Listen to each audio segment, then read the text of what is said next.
Le nouveau David. Après avoir rappelé les conditions spirituelles que doivent remplir les exilés pour que Dieu puisse accorder au peuple la restauration totale qu'il lui destine, le prophète passe à la description de celle-ci. Il commence par le bienfait qui doit être le fondement durable du salut, le dos du nouveau roi théocratique par lequel seront remplacés les anciens chefs qui avaient amené la ruine du peuple.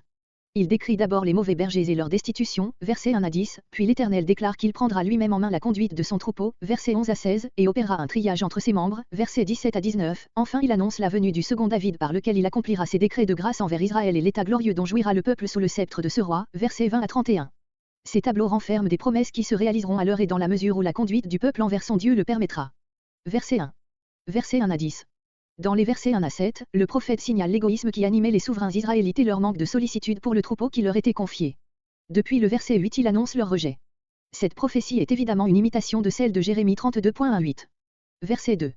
Le terme de pasteur désigne ici uniquement les chefs politiques de la nation, non les sacrificateurs et les prophètes car Jérémie lui-même ne parle que plus tard de ces deux dernières classes de personnes, Jérémie 23.9-40.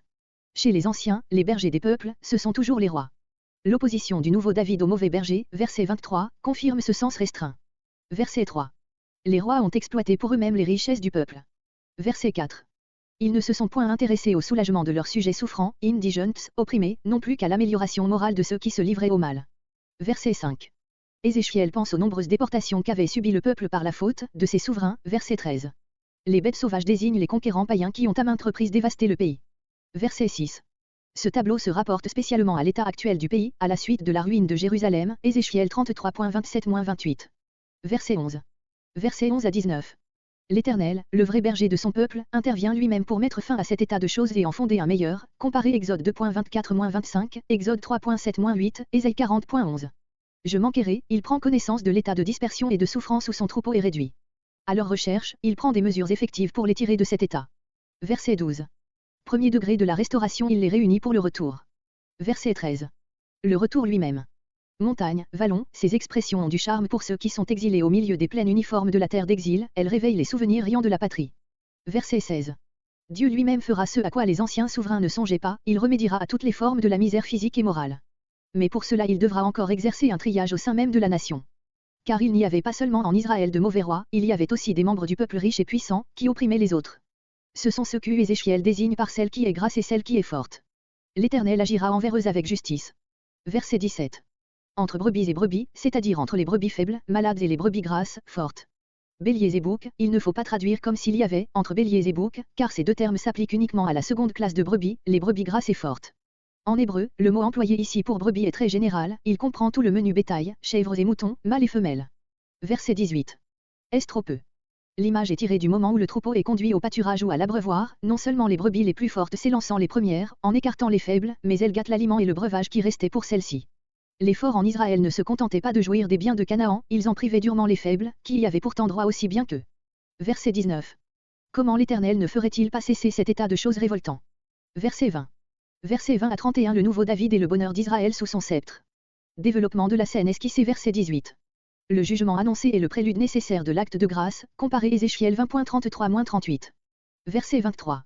Un seul pasteur.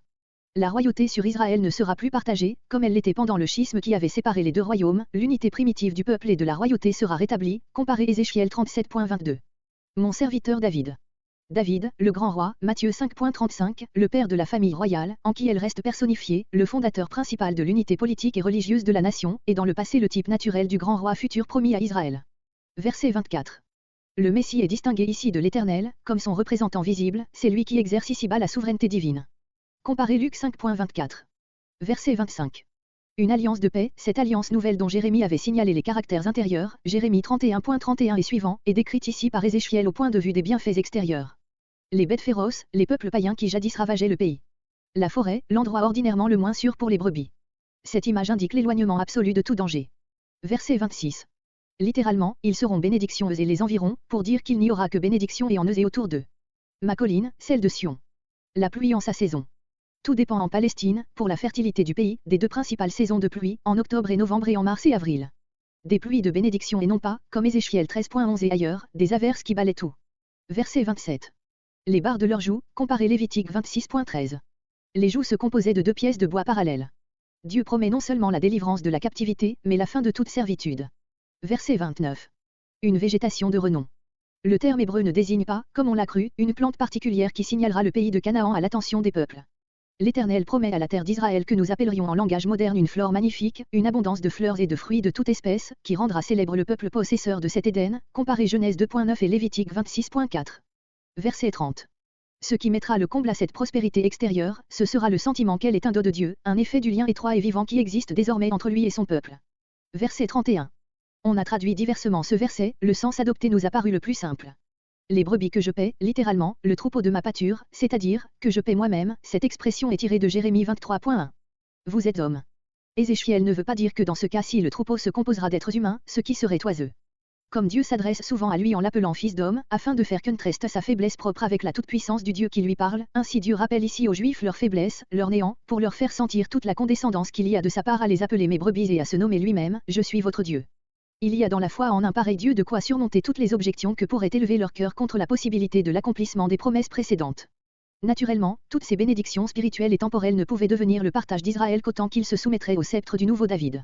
L'incrédulité des Juifs envers le roi divin apparu en Jésus leur a attiré une nouvelle époque de châtiment et ce ne sera qu'au terme de celle-ci que pourront enfin se réaliser ces promesses. En attendant, ce qui est dit ici des mauvais bergers s'applique, durant le règne spirituel de Jésus-Christ, à ses agents, dans le domaine spirituel, qui usent de leur charge et de leurs dons en vue d'eux-mêmes et non du troupeau. Pour l'opposition entre les mauvais pasteurs et le bon berger, comparez Jean 10.16.